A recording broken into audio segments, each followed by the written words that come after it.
Let's sit nice and tall and close the eyes. Take a breath in and a breath out. Allow the body to settle. Allow the mind to settle. Allow yourself to become established in this moment, in this space, at this time.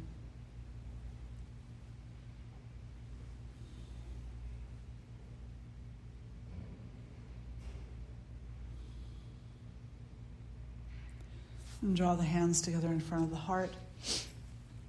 We'll share one Om, and then I'll chant the invocation mantras. If you're starting to learn them, you can join in. Take a breath in for Om. Om.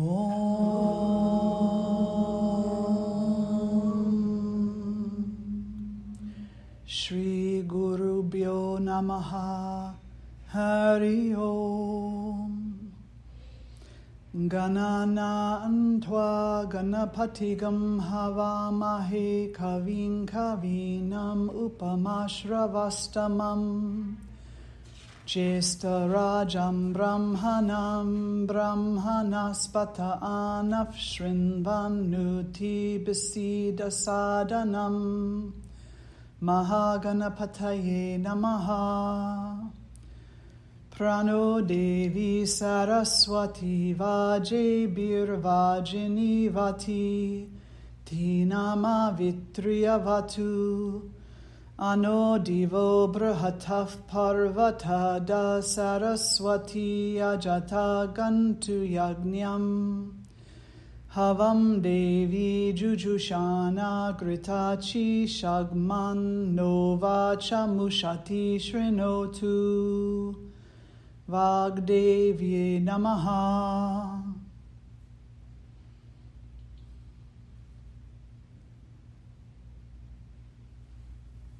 And then gently releasing the hands down. Welcome and good morning. And so I'll be chanting the invocation mantras at the beginning of every class. And then soon we'll be having a session, offering a regular session to be learning those. And then once the Saraswati Ma is here, we'll have regular weekly classes for chanting the Suktam for her, which will include those, which will be preceded by those mantras. So, welcome. So today's conversation, oftentimes I go with something that came up in the yin class. You know, it seemed like it was a recurring theme or an interesting topic that the scriptures have talked about. And so today we'll talk about consciousness versus what we think of as who we are, the Jiva. And so two phrases, two terms in yoga that we can learn. The first is Kushtabha Chaitanya. And that is the light of consciousness. The light of consciousness. It's a very beautiful and poetical word. Two words. The light of consciousness is the essence of the true self. It's that which doesn't mind inertness. It's that which doesn't mind stillness. It's that which has no preference. It's that which simply is. And the other term is Jiva. Jiva is the embodied soul. So if we were to say that Kushtaba, Chaitanya, is the essence of the soul, as well as the universal consciousness, then Jiva is what happens when the soul takes up residence in a body. And all the baggage that comes with that. The Jiva is the individual the soul who is individualized and therefore experiences preference, is averse to inertness, is averse to stillness, is always seeking to do. Find, find, find. Go after, go after, go after.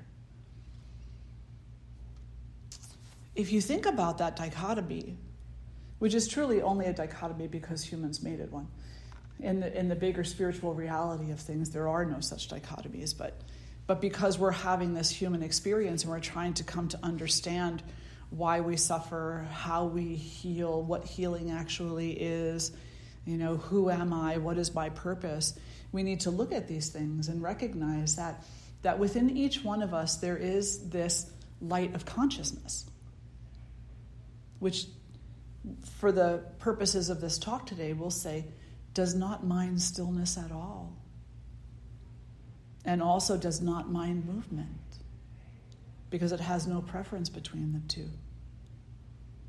And then there is the embodiment of that energy into a physical body, a body that has aversion, a body that has attachment, a mind that has aversion, a mind that has attachment. And the mind and body go hand in hand with one another.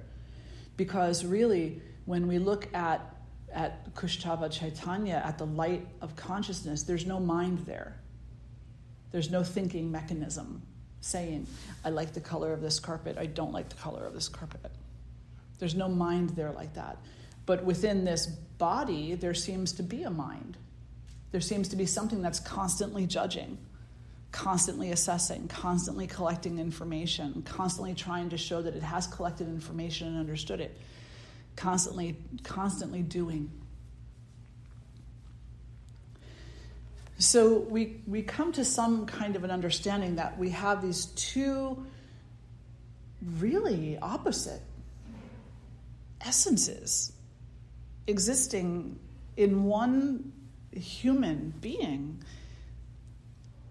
And then inevitably we ask the question, what is freedom and how do I get some? We initially answer from the place of the Jiva, from the embodied soul. We answer from the place of a body and a mind that are preferential in nature. And we say, what is freedom? How do I get me some? Well, if I was free, I'd be able to travel anywhere I wanted to go, eat whatever I wanted to eat, see whoever I wanted to see, do whatever I wanted to do. That would be freedom, right? I could behave however I want to behave, say whatever I want to say. Freedom would be the ability to do all those things. And freedom would also be you not bothering me about it. You not having a say, and you just being like, I'm happy, you're happy. And as long as you're happy, I'm happy, and I'm happy because I have the freedom to do and say whatever I want to say, then I'm free. That is freedom according to an individuated soul that is attached to a body that has limitation and a mind that has limitation. But what is freedom to the Kushtaba Chaitanya? What is freedom to the essence of divine consciousness? The Buddhists call it nothing. There's a lot of conversations about that you can't have something from nothing. So we can say that it's nothingness. But nothingness doesn't really kind of, I don't know. In our humanness, it doesn't sound too wonderful. And we are all still in a place of preference. So let's not kid ourselves and say, I'm fine with nothingness. Because the reality is your human ego is having a big reaction to that right now. Going, I don't want to be nothing. Right? So we need to find another way to explain freedom that is a bit more aligned with that light of divine consciousness versus the physical embodiment. But it's important to know that because we're looking at this from the place of an embodied being, from the place of the mentality of an embodied being, that we're going to call in examples from the way that we know and understand the world, sensory impressions, right? What do we see, hear, smell, taste, and touch? What do we experience that lets us know that freedom is true? Stand up. And for those listening to this recording later, you're welcome to stand up too. So now, just stand and notice. Notice where you put your weight. Do you dump it into the right foot or the left foot? Do you squeeze your low back, clench your buttocks? Does your shoulder hurt? Do you lean to one side? Do you bend one knee and kick your hip out? Do you let your head hang? Like where are you creating tension for yourself in the way that you stand? Right? It's easy to check into. Where are you doing it, Cynthia? My lower back. Where are you doing it? My shoulders. Where are you doing it? My left hip. Where are you doing it? My right hand. Left. My right neck. Knees. Between the neck and the shoulder. Okay, there we have it, right? So now, step your feet about hip distance apart. Stand up tall and lift all 10 toes off of the ground. Gently root down through the ball of the big toe, and then the ball of the little toe. And then place all 10 toes down. Let the arms hang at the sides. Make sure the spine is tall. Close the eyes. And now, without compensating from any other part of your body, allow the weight between both feet to be exactly even. Notice what you have to let go of in order for that to happen. Make sure you're breathing. Anytime you feel you're clenching, come back to balance in the feet. Release the clench. Anytime you're grasping, come back to that optimal balance in the feet. To that 50-50 distribution of weight. Maybe there's a moment of weightlessness that you experience. I'll come into silence now for about 30 seconds. Keep doing that.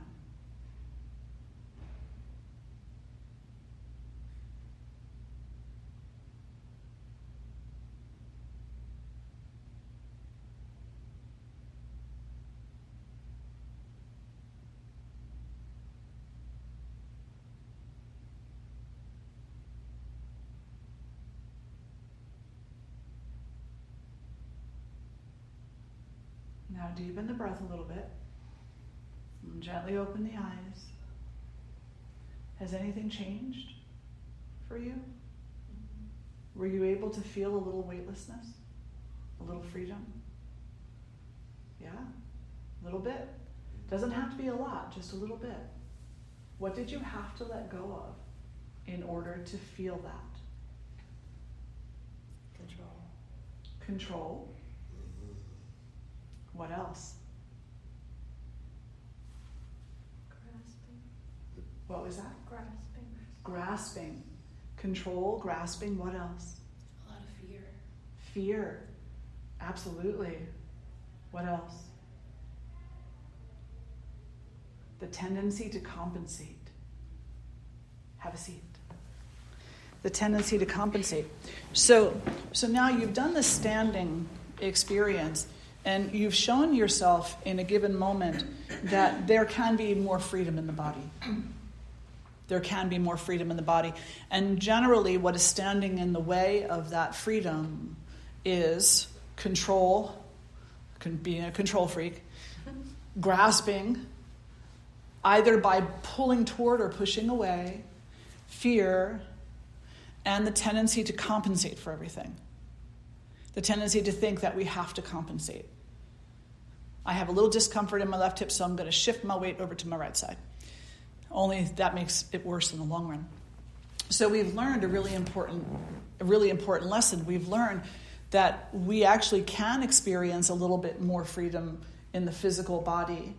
Did any of you notice that that as your body was settling into that greater sense of weightlessness, even if you didn't attain absolute weightlessness, that greater sense of weightlessness, that there was also something happening in the mind?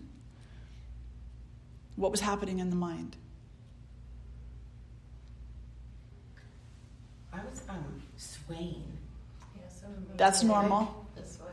Like, Yeah. bad. That I was, in my mind, I was like, I gotta control that. Hence the obstacles. Yeah, I got to control that. I got to do something. But the swaying, well, we'll talk about that, but that's proprioception. That's knowing where you are in time and space. And then when the fear comes in that maybe I don't know where I am in time and space and I'm going to sway too far, then we really grasp and try to control. Yeah. But what happens in the mind as the body becomes empowered to have that kind of appropriate distribution of weight to feel what we're calling weightless, is freedom in the mind. Because you stop fearing. You stop thinking, except there might be a thought of like, oh my gosh, this is cool. What's going on? But generally speaking, over time with a continued practice like that, your body, your mind would also become subdued, would become quieter. So there wouldn't be thoughts associated with control, with fear, with grasping, with compensating, with any of those things. So this is what we learn in our yoga practice, our physical asana practice, is that we learn that the body actually can be less encumbered. I'm using the word weightless, and I don't mean like you're going to suddenly go from 110 pounds to 0, But here's a story that, the beloved Jyotima likes to share about Swami Satchidananda. That actually Jyotima shared because the wonderful Nishchala Joy Devi shared it with us during a podcast that we were doing. Nishchala was a devotee of Swami Satchidananda. She was a Swamini at his ashram down in Virginia. And they would take long walks. All of the monks there would take long walks together. And one day she asked him, she said, Swamiji, why is it that when you walk, the grass doesn't bend down and stay that way, but when I walk, the grass stays bent? And, you just found out the answer. Because when Swamiji is walking, his body is at peace. His mind is at peace. He effectively becomes weightless. But when most of us walk, we stomp into our fear. We step into our uncertainty. We demand control. We grasp, we avoid, and it all comes through the feet. So if we can embrace a different relationship with the way that we place our feet, then we will start to learn a little something about freedom. Swamiji, my Guruji, he used to say, you can often tell the devotion of a student the way they walk down the halls of the ashram. Boom, boom, boom, boom, boom. Versus silence or near silence. He said, and that's not to say that they don't have devotion if they're stomping their feet down the hall, but it's to say that they're still very much in that place of control, of fear, of all of those other obstacles. And those obstacles still feel insurmountable to that individual. So they have not yet learned about the freedom that exists within themselves. When we don't know that there is freedom within ourselves, how can we have faith? Really have faith. When we don't exercise the freedom within ourselves, when we don't at least investigate it, inquire into it, then what are the building blocks of anything that we say we believe in? If we don't believe in ourselves, how do we believe in anything else? We say, I believe the world does to me whatever it wants to do and I'm completely helpless. But that's not really believing in something, that's just giving up. That's hopelessness. Does that make sense? Right? That's hopelessness. But when you take the time every day to stand like that, take the time every day to work with your yoga asana, with your meditation, with your pranayama, with whatever tools and techniques it is that you have acquired along the way, when you take the time every day to learn about the variety of ways that it expresses your potential for freedom, then inevitably those obstacles become diminished and maybe even eventually removed. And then you're walking alongside Swamiji, and the grass may be bending, but it isn't staying that way because you didn't stomp on it. So the idea of Kushtaba Chaitanya, this light of divine consciousness that exists as the very essence of who we are, of what we are, not only individually but together, everything in the universe has this essence, is this essence. And then there's the Jiva, there's that consciousness that has taken up residence in a physical body that is susceptible to the senses and a mind that thrives on the senses. Eventually, we acquire the habits of control, of fear, of compensation, of all of those types of forcible violences. And the more that we depend upon violence, the less we depend upon freedom. The more we depend upon violence, the less we remember freedom even exists. The more we depend upon violence, the less likely we are to even inquire what freedom is. Freedom simply becomes, if I was really free, I'd have my way. I'd be able to go wherever I want to go, do whatever I want to say, whatever I want to say, and you'd just be quiet and be happy for me. Very, very egotistical.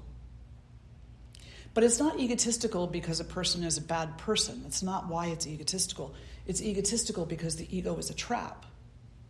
It's a trap. It's not always a trap. It depends on how much energy you put into it being a trap.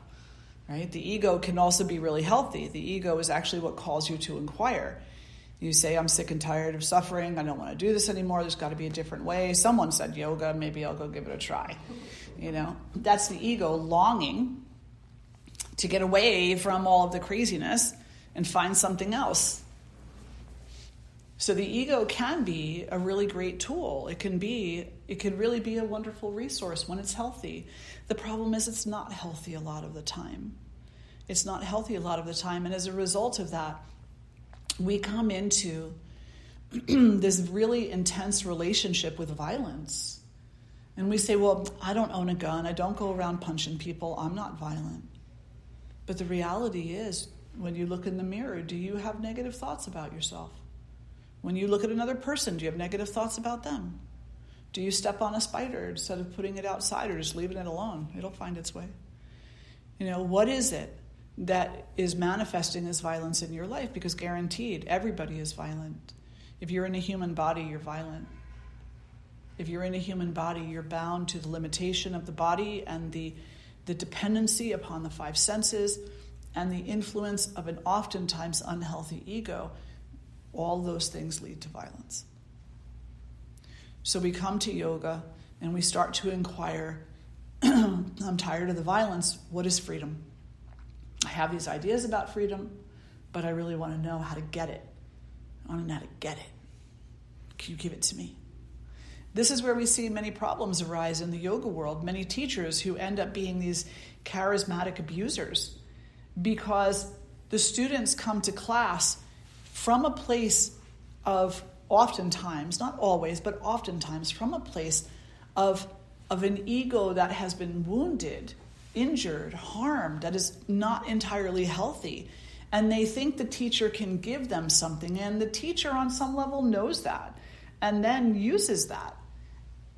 And it's not just in yoga, it's in pretty much everything in the world, right? It's called exploitation of power. So we really have to be mindful as students, as teachers, what it is that we're looking for. We have to ask really good questions, and we also need to keep an eye out for each other. So that if we see someone kind of going down that rabbit hole, we can say, you might want to step back for a minute and just give yourself a moment to breathe. A student asked me one time, they said, how is it that we're almost the same age and you're so much further ahead than I am? And I said, I'm not further ahead of you. So let's just get that straight right now. Please do not put me on a pedestal, because if you put me on a pedestal, you're going to be very disappointed. Because I get angry. I get upset, you know. Yeah, it's human. So I've practiced a lot. I've read a lot. I've studied a lot. And because of that, and certain opportunities I've had in my life, I have a certain way of looking at things which maybe you haven't looked at in that way because you haven't had those opportunities, but you've had other opportunities. So I guarantee if we sat down one-to-one and had a conversation, I'd learn a plethora from each and every one of you, because our life experiences are different. And you learn your lessons and I learn mine. So it's important that we don't put people up on a pedestal, but that instead we have within ourselves the intention to honor wisdom, and to honor each other's journey, no matter what that journey entails, no matter whether it's seemingly easy or difficult, aligned or misaligned, that we recognize that the Kutaba Chaitanya is with everyone, no matter who they are. And that really it's just a matter of time. Could be lifetimes, but it's a matter of time before they too begin their inquiry into the essence of the truth of themselves. So there's no reason for us to sit there and to condemn people and to say, there's nothing for you, you're nothing, you're worthless. Because the reality is they're not worthless. They're in process. And their process has taken them to a really dark place. And it may not be a place that you need to go to. It may be actually better for you to say, no, thank you. I'm not going to go to that place with you. If you have the capacity to do that. But just understand that at some point in time, their eyes are going to open too. Just as wide, if not wider, than yours are. So don't put one person on a pedestal and one person in the dungeon. Just like standing before. Establish sameness. What we in yoga call sama. Sameness. Equal weighting. No preference. In regard to condemnation versus superiority. No. Stop putting all the weight in your right foot. Keep things more even keel. And from that place, you'll find a greater freedom for yourself, and also in an interesting way for others, because you will be one less person that they have to concern themselves with, bashing them, doing whatever, punishing them, talking about them, ridiculing them, gossiping about them. You'll be one less person.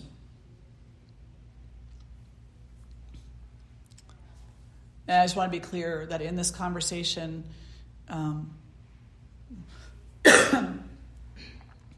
I'm not in this moment talking about intense situations of interpersonal violence. I'm not talking about that. I'm talking about our day-to-day relationships with people. Were any of you the kid in class that got bullied by the bullies? Right?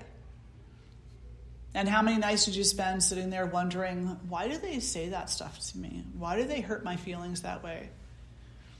And out of everybody who said yes, you were that person, would you also admit that you've bullied somebody for no reason whatsoever? Of course. Of course, we all have. That's what I'm talking about. I'm talking about the day-to-day little violences that we commit against each other. Not the big ones, because there's a lot more psychology involved there that has to happen, right? But we can at least stand up, establish our weight in both feet in such a way that we are experiencing a greater freedom at this kind of beginner level, this kind of basic level. We're all beginners. We can try it out. We can try it on for size. And as we build faith, as we cultivate faith in our ability to know actual freedom, we can allow it to grow within us, and we can try it in other areas of life. Does that make sense? And then someday, with the proper skills in place, the proper support in place, the proper faith in place, then we can take it to those difficult situations. But if we take it to those difficult situations first, we're going to be sorely disappointed because we haven't cultivated an understanding at all of freedom. We're still in the mindset, generally speaking, as a species of freedom means I get to do what I want, say what I want. You won't bother me. You won't come near me. You'll just be happy for me being happy.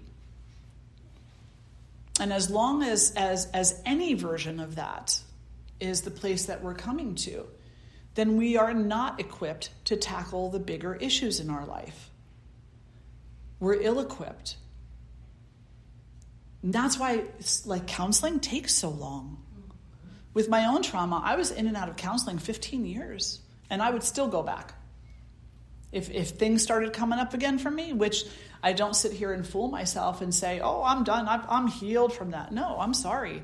That's a lifetime's kind of a thing to have to heal from. So I would still go back because I know that in the counseling there are tools, if I am open to it, that are there for me to illustrate for me how to stand with more freedom, with more integration, body, mind, and soul, with a greater understanding that I am not just my need to control, my need to grasp, my need to fear, my need to compensate. That actually I'm something much different than that. And those are things that have been put in place because of what I've learned in life, because of what I've been told in life, and because of the things that have happened to me, as well as the things that I've done to myself. Does that make some sense? Let's take a moment and talk about compensation. Compensation is such a tricky subject because we all do it. And if we knew how much pain and suffering it caused, we would probably stop at least 90% of it. Compensation. If you have, I have two arms. One arm I keep relaxed and I use it every once in a while, and the other one, this is all I do. And I could let this arm do some of that too, but I said, no, I'm just going to compensate and do it all here. What happens to this arm? What happens to the arm that I'm constantly exploiting? It gets tired. It gets worn out. It gets worn down. Eventually, maybe even destroyed, the joint and the integrity of the joint. Everything in life is like that from the joints in your body to your relationships with other people to your relationship with yourself. The more you compensate, the more you exploit either your own strengths or theirs, the more destruction potentially will happen. The more suffering will come about. Here's an example. You have a tendency to white lie yourself out of everything. And you justify your white lies. You say, oh, it's not hurting anybody. It's just a little white lie.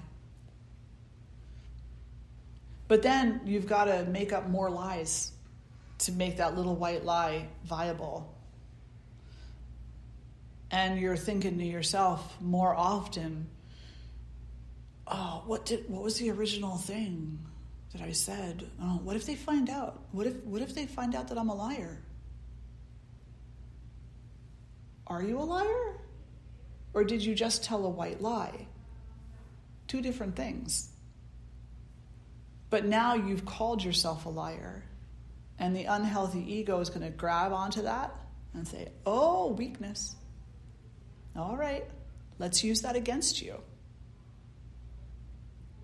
And so the ego says, well, you told one white lie and got away with it, so now you can tell another.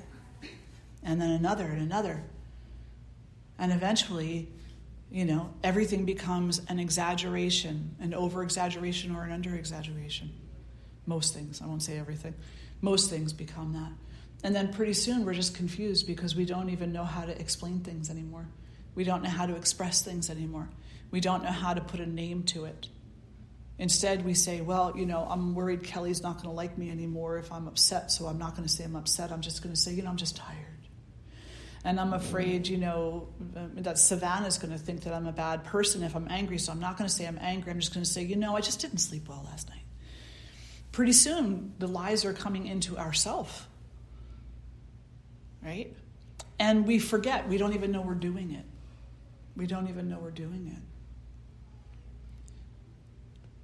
I suggest to you that that's a form of compensation, that we're hyper-compensating for pretty much everything and everybody in that instance. And the end result is that we conceal ourselves from the truth. We conceal ourselves from what we're actually feeling, seeing, experiencing. And for that, we really just kind of need to rip off a Band-Aid and say, straightforward, please. Straightforward. I am a little angry right now. It has nothing to do with you, so please don't take it personally. I am having this experience right now, and maybe it does have something to do with you. I'm trying to figure that out in my mind, so if you wouldn't mind just giving me a little bit of time to find the proper words so that I can share with you what I'm feeling, and maybe we could work through this together. Honesty, like using the mouth and the words for honesty. Not, I'm pissed off and it's all your fault. Because there's that miscalculation of freedom again, where I can do what I want, say what I want, whatever, and you're just going to go along with it, right? So it's not that. It's the self-responsibility of investigating whatever it is that we're going through in a moment, putting a name to it, as proper as we can muster, name to it, and then the willingness to investigate it and find out, is this really what I think it is? Or is it something else? And then asking for the support necessary from the proper sources, not jumping to conclusions. And in doing that more and more often, initially people aren't going to respond very well probably because they're used to the other way. They're used to you telling them they don't have to worry about it. It's not They're used to you letting them off the hook. They're used to you shunning yourself and your own feelings and not burdening them with them, right? So initially they're not going to reply very well much of the time, but eventually they will. Eventually they'll come into the conversation, because if you change the conversation, if they're going to continue the conversation, they have no choice but to change it to meet you. They can try for a while, but this is what you said. But if you continue straightforward, not in a violent way, but in a way that provides awareness and clarity, eventually they will have to meet you there because you're not engaging in the other conversation anymore. And the more you do that, the more you realize there's freedom here. There's freedom when I am not compensating in an unhealthy manner. There's freedom there. It's not the ultimate freedom, but it's a step in that direction. And practically speaking, this is where we are in this human body, with this human mind, jumbled, chaotic, barrel of fun and laughs, a pit of torment, right? It's like it's all these crazy things. So much of it is of our own making. Not all of it, but so much of it. There's a great deal, too, that is not controllable by us. We can't control what other people do. We can't control what they say. All we can do is ourselves. And the more that we understand that, the less we're going to be willing to make accommodations for other people's poor behavior. But right now, we're compensating for everything. Our own poor behavior, their poor behavior, their poor behavior, the fear of poor behavior. So life is just a big compensation. There's no freedom there. Compensation is is binds. It's chains. So stop compensating for poor behavior, your own or anybody else's. Put boundaries in place. Psychology loves boundaries, right? Put boundaries in place, not for others first necessarily, unless it's a safety thing, but for yourself first. Put the boundary in place for yourself so that you become more responsible for your own behavior. And then don't compensate for your behavior. Change what needs to change. Acknowledge it, face it, work with it, evolve it. That's the only way that you're going to find freedom. Somebody recently sent me this little cartoon, and it's a picture of a woman who's she's got this kind of white gown on. She's angel-like looking, I suppose. And she's like this. And there's a man over here, or a being over here with a sword.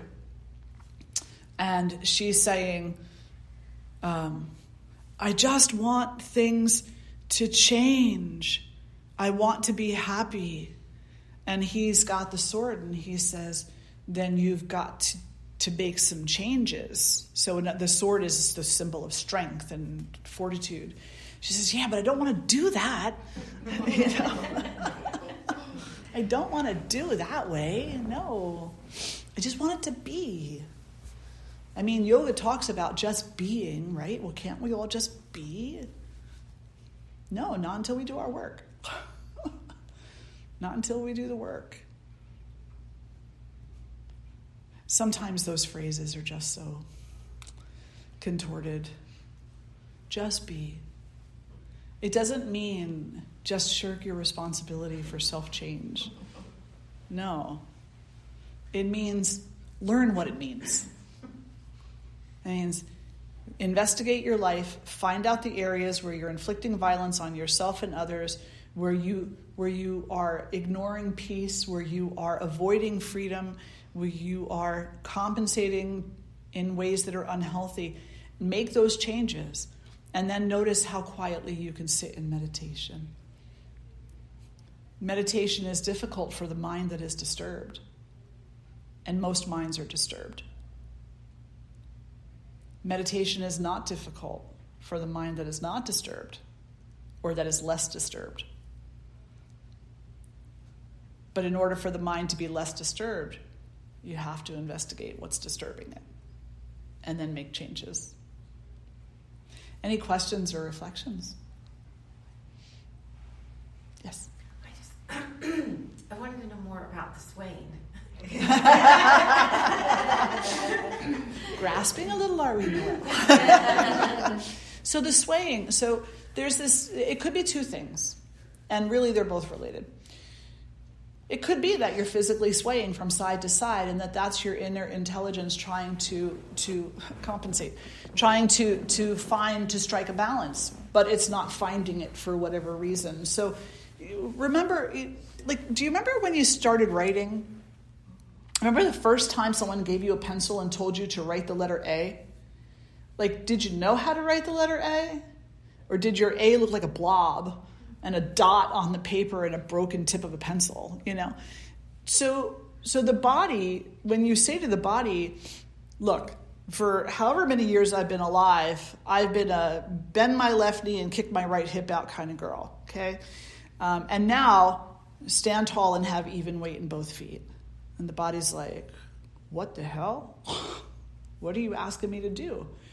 So it may be that some of the sway is coming from the place of just learning. But there is this most magnificent, I don't even know what to call it, awareness within the body itself, within the cellular intelligence of the body itself, called proprioception. Proprioception. Proprioception is your inner awareness of where you are in time and space. Here's an example. Let's all stand up. Put your blankets on your chair. And some of you are going to have to do this in a very small space, so make sure there's nothing to trip over. Maybe push these chairs forward just a smidge. And back row can take the chairs back just like a foot or something. Okay. So now stand here with your eyes open, however you stand, and just notice, you feel fairly strong, maybe a little uncomfortable, but fairly strong in your stance. You know where you are. You know your feet are on the ground. Your head is up here, right? You feel okay? Okay. Now, close your eyes and start turning around in a circle. Spin. Spin 10 times. 10 times, round and round. Eyes closed, no L. Eyes closed. All right, I won't make you do 10. Stop. Yeah. Keep your eyes closed. Oh. Yeah. Mm-hmm. Yep. Yeah, and then open your eyes. Yeah, that's proprioception. The swaying, the trying to figure out where you are in time and space. How do you ground down? How do you lift up? How do you be where you are? So the swaying comes from that to some degree also. And oftentimes, mostly, proprioception. Now, there are people who have challenges with their proprioception. Their proprioception is actually inhibited for any number of reasons. Medication, illness, chemical, chemistry in the body being off, food, abusive substances. In yoga, too much sex, and particularly too much sex with too many different people.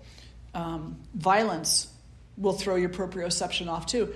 You ever get angry, so angry that you're you don't know where you are and you feel like you're going to fall over? You got to ground down. Right? So emotions can also affect your proprioception.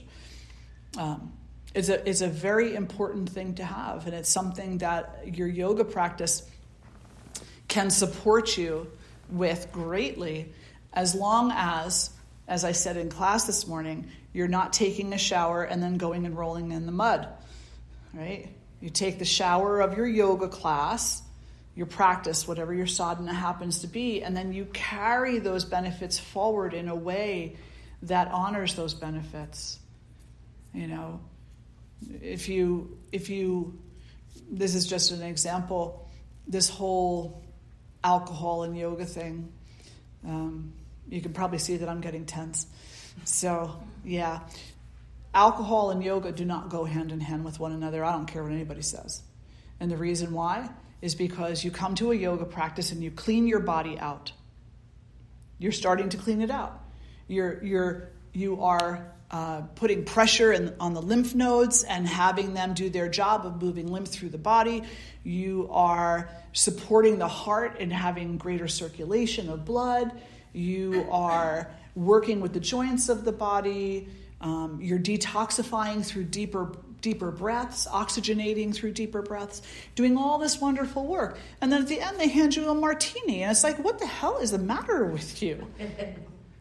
That's like taking a shower and then right after going off and rolling in the mud. right? It's like, I just detoxified my body. If anything, I am now more vulnerable to that. More vulnerable. And so down in Lancaster, they had this program called Detox to Retox. And when I saw that poster, not only did I lose it for a moment, see, I do get upset, but I also thought to myself, they have no idea how accurate that title is. They have no idea. Detox to Retox, and deeply retox, to the point where it's like the body was just trusting you, you know? Think about that for a moment. We build within our practice a trust between the body and the mind and an awareness of spirit within us. And we say, you know, I'm gonna start taking better care of you. I'm gonna stop with the violence. And then all of a sudden, you know, at the end of class, they hand you a beer. And they say, oh, well, it's after class, so it doesn't matter. And I'm like, I beg your pardon, it matters more after class. So much more. Because there goes the trust. It's like, I thought you weren't going to hurt me anymore. I thought you weren't going to do that to me. Yeah. So, and then we wonder, then we ask ourselves, we say, well, you know, why am I suffering? And it's because we haven't even begun to think about these things. We haven't even begun to put two and two together in a cohesive manner. Instead, we just say, well, that sounds like fun. Sure, I'll go do it. You know, don't go do that. If you do it, you do it, but don't do it. Please don't do it. Please, please, please. I'm not grasping or anything. Yes, I am. But only because I care. And really, you know, yoga and alcohol have nothing to do with one another. They should not. And then someone will inevitably say, well, but what about the sadhus who drink the soma? And soma is an elixir that is, it's like a, I don't want to call it a hallucinogenic because it's not, but it's not alcohol, but it is a mind expanding substance. And here's the difference. A sadhu has changed their entire life and are only concerned with God consciousness. They live, they breathe, they eat, they defecate, they walk, they practice, everything for them is God consciousness. So if they are taking the soma as part of their God consciousness, it's not because they're looking to have a good time. It's not because they're looking for a social outing with friends. It's not because, you know, they're looking to rake in money. That's not why they're doing it. It has nothing whatsoever to do with the ego. But when you go to some of these other events like that, whether it's meat and yoga, goats and yoga, alcohol and yoga, pot and yoga, curse words and yoga, you know, anger and yoga, it's all ridiculous. And it has nothing to do with God. It has nothing to do with your spirituality. It has nothing whatsoever to do with yoga. Nothing. Yeah. Thank you for that. Thank you. Any other questions or reflections? Are we good? Okay, good. Let's sit tall. Close the eyes. Take a breath in, a breath out. Feel that you are grounded to some degree. And even in your seat, as you sit there now, between the feet on the floor and the back of the thighs and buttocks on the chair, the length of the spine, the placement of the arms, allow everything to come into equity. Allow everything to come into an appropriate balance so that the body becomes effortless.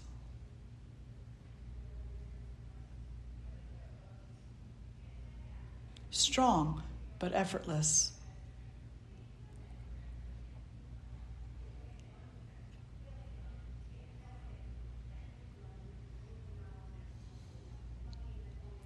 Notice what happens to the body as you do this work. It's pliable. It's willing. Notice what happens to the mind as you have these little experiences of freedom, of weightlessness. And draw the hands together in front of the heart. May we always remember, may we no longer forget. At the very center of ourself, our being is freedom, not of an egotistical nature, but of an expansive awareness. And let's chant one Om. Take a breath in. Om.